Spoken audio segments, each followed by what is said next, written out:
Maduol na lang ang panahon, kita ni Kristo iyang buhaon.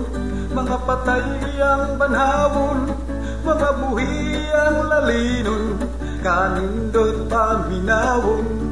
Kita ni Kristo iyang sugaton, dito niya sa kalangitan, uban sa manlulundang panon. Bulahan lang nakaambit sa naunang pagkabanhaw, kamatayon wanay dapit, kinamakwit naman sa langit. Alaot katong nakatulog pa, sa impierno sila isugba. Unya si kaduhang pagkabanhaw, dito sila magapanghupaw.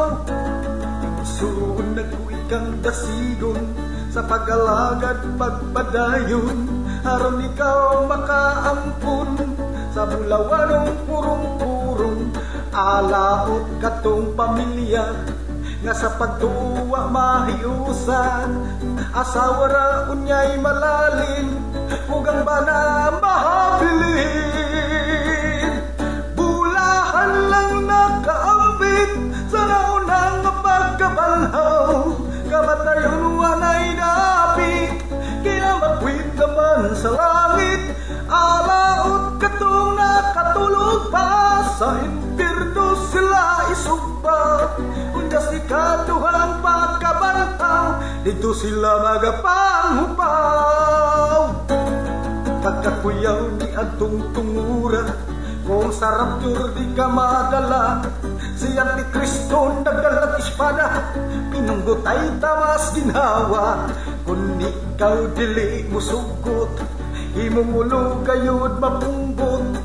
Daghang kwarta ang mga usik, ipanglabay way mo punit. Bulahan lang nakaambit sa naunang pagkabanhaw, kamatayon wanay dapit, kinamakwit naman sa langit. Alaot katong nakatulog pa, sa impierno sila isugba. Unya si kaduhang pagkabanhaw, dito sila magapanghupaw.